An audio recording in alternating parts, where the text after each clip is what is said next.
Bandas que eu trabalhei do Brasil até hoje, posso citar algumas: Vanguard, Zé Geraldo, Devotos de Recife, Sérgio Cassiano do Mestre Ambrósio, Garotas Suecas.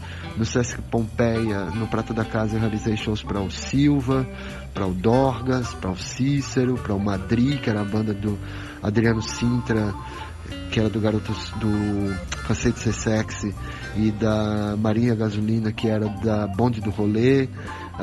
Também fiz alguns shows do Jorge Maltner, fiz o Quarto Negro. Daí de Sergipe eu fiz vários artistas que citei antes, como Maria Escombona, Naureia, Sulanca, Lacertai, Debajos, Plástico Lunar, enfim, inúmeros artistas, não me lembro de todos agora, Reação, enfim. De fora do país, realizei turnês para Mac DeMarco, Jonathan Richman, SD Modest Temple do Japão, Sébado dos Estados Unidos, Alalá dos Estados Unidos, Rio State dos Estados Unidos, Los Alamos da Argentina, Chabas Palace dos Estados Unidos, The Radio Sequence dos Estados Unidos, que eu realizei shows aqui no Brasil, fiz turnê com eles nos Estados Unidos também, junto com a Quarto Negro, abrindo shows deles na Costa Oeste. Um artista chamado Taiko também, uma banda chamada Mutandina da Argentina, outra banda também da Argentina chamada Supercheria, enfim, inúmeros artistas. Esses são os que eu me lembro assim de cabeça. Em 2003 eu mudei para São Paulo, já estou aqui há 16 anos e comecei o trabalho produzindo a Devotos. Fiz a minha primeira visita para a MTV, que foi lá que eu conheci todas as pessoas que conheço até hoje, que são meus amigos até hoje, principalmente a Lê Brigante, que é baixista do Pinaps, que foi uma das bandas que eu levei para o Roxy em 98, porque era a banda que eu mais amava na época de indie no Brasil, e eu confesso que eu levei esse show para Aracaju porque eu queria ver, não por causa do público ou o que quer que fosse, assim. Eu levei o Pinaps para Aracaju porque era uma banda que eu gostava, né? Porque eu era fã da banda e porque eu queria conhecer eles, ver eles de perto, ver eles tocando no meu festival, era um sonho para mim. Óbvio que tinha outras pessoas que gostavam também, Clínio Júnior, Rafael Júnior do Snooze, Fabinho da Snooze, Wagner, Mazega, enfim, os meus parceiros na época, o Adolfo também, Adolfo Sá. A gente curtia a banda, né, e tal, a gente queria ver eles tocando no festival, mas eu confesso que foi muito mais para realizar um desejo pessoal meu de ver a banda tocando no Roxy. E isso foi bom porque fez eu ficar amigo da Lê Brigante até hoje, né? A gente é amigo no 1998 até 2019, 21 anos de amizade, né?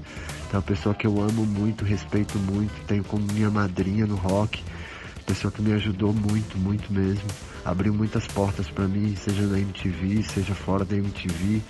É uma pessoa que eu tenho carinho até hoje, assim. Depois, muitos anos depois, eu vim a ser produtor e manager da Pinaps, né? Que, pô, pra mim foi mais um sonho ainda realizado. Que isso aconteceu algumas vezes, né? Algumas vezes eu produzi a banda. Tive a honra de produzir o show de 25 anos da banda no Sesc Pompeia. Enfim, coisas muito históricas, assim. Acho que, modestamente, hoje, de fã, eu passei a fazer parte da história da banda, né?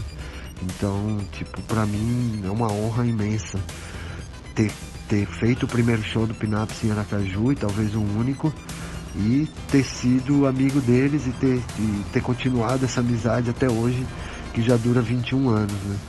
E também foi um show que o Zé Antônio Algodoal, que é o guitarrista, ele não pôde ir, porque ele tinha quebrado o dedo, e quem foi tocar guitarra no lugar dele foi o Rafael Crespo, que era guitarrista do Planet Hemp, né?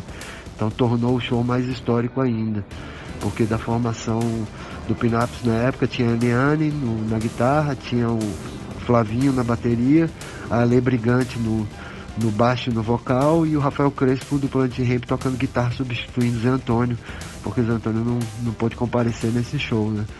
Então,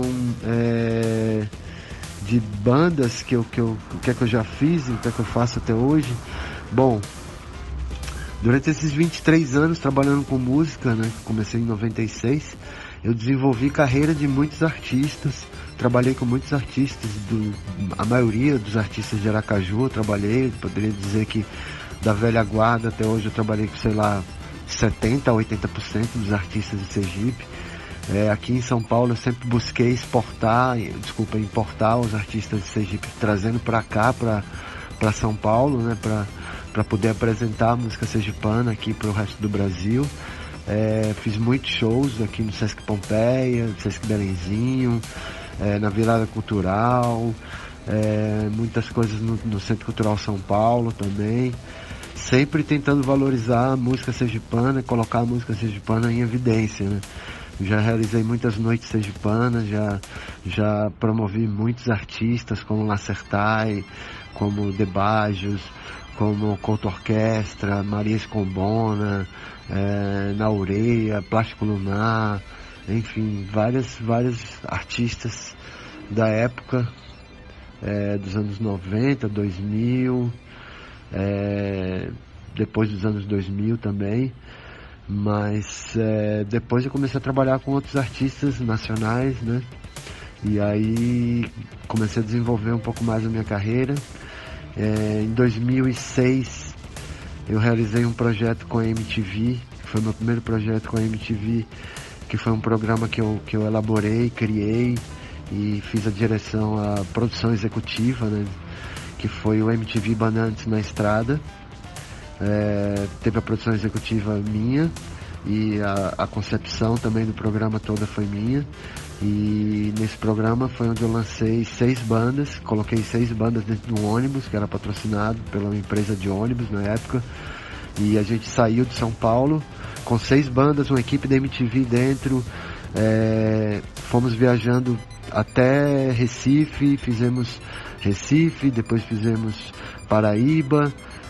Depois da Paraíba a gente fez Natal, depois a gente fez Alagoas, fizemos interior de Pernambuco, que foi Festival de Garanhuns, um palco especial para o programa.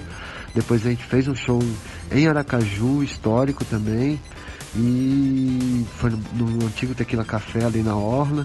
E finalizamos a turnê em Vitória da Conquista, pasme. Foi o último show dessa turnê, que foi onde eu lancei o Vanguard, né? Foi a primeira vez que eu coloquei o Vanguard na televisão, e depois daí eu comecei a ser produtor deles e trabalhar com eles durante muitos anos. Foi uma parceria que começou em 2005, na televisão eles entraram em 2006, e eu trabalhei com eles até 2012, 2013 mais ou menos. E depois disso desenvolvi projetos com a Balaclava, né? Lancei o selo junto com o Rafael e o Fernando Dota, onde a gente lançou os shows internacionais. A parte dos shows internacionais, ajudei muito eles nisso, né? A parte do selo sempre foi deles, obviamente. Eles são os donos do projeto Balaclava e tal. E a minha função como produtor executivo e artístico era simplesmente organizar os shows internacionais junto com eles em parceria. E nós fizemos muitos shows legais, como o Mac DeMarco, Rio State, Alalás, Sébado, Chabas Palace, The Rio Sequence, enfim, várias bandas. E continuo desenvolvendo a carreira de produção internacional até hoje, como também desenvolvo a minha carreira de produção nacional, e como também desenvolvo uma outra parte da Brain Productions, que é exportar artistas do Brasil para outros países, né? Eu, já realizei turnês no Marrocos, no Canadá, no México, na Itália, na França, Espanha, Suíça, Estados Unidos, um monte. Agora, para o ano que vem, 2020, estou organizando 2 turnês internacionais, uma para Glow Trip, outra para Debajos. A turnê da Debajos que a gente fez esse ano para a Europa foram 23 shows em 24 dias, passando por 3 países. No ano que vem a gente vai repetir essa turnê, só que aumentando de 3 países para possivelmente 8 países. A turnê da Glow Trip está vindo com uma carga muito grande também, já temos mais de 10 países confirmados. Enfim, é um projeto que tenho levantado assim como ponta de lança da minha produtora hoje em dia. E cada vez mais eu quero expandir isso, porque tocar fora do Brasil é muito interessante. Você conhece novas culturas, novos públicos, e você consegue ser valorizado, né? Porque aqui no Brasil nem sempre o artista ele é valorizado da forma como ele deveria ser. A maioria dos festivais não pagam um bom cachê, né? Eles pagam basicamente estrutura, hotel, alimentação, um cachê colocado para ajudar você a chegar na cidade, mas é algo que não valoriza muito o artista, né? Então, tipo, às vezes a gente tem que sair do país e expandir lá fora para que passe a ser respeitado aqui dentro do nosso próprio país, o que é uma lástima, né? Por um lado, mas é entendível totalmente por outro, porque a gente tem um mercado que é totalmente incipiente ainda. O Brasil, por mais que insista em dizer que faz música com profissionalismo, ainda falta muita coisa aqui para atingir o profissionalismo da forma como ele é fora do país, né? Da forma como ele é nos Estados Unidos, da forma como ele é na Europa, da forma como ele é no Japão, onde o artista é realmente respeitado, venerado, cultuado e tem pagamento bom, tem uma estrutura boa de hospedagem, de alimentação, você pode cobrir o seu transporte com os cachês, o seu backline com os cachês, enfim. Há uma grande diferença entre você fazer show no Brasil e fazer show fora do Brasil, que é a estrutura do show em si, né? Fora do país, o artista tem que levar o seu próprio backline. Para cada show você tem que levar o seu backline, você tem que levar os amplificadores, tem que levar a bateria, seus instrumentos, tem que levar praticamente tudo. Aqui no Brasil, alguns eventos, a maioria dos eventos, eles já oferecem backline, né? Então, isso por um lado é bom, mas por outro lado engessa o artista e deixa ele acomodado, achando que ele não tem que trabalhar da forma como ele deveria trabalhar, que é no 360, né, no completo.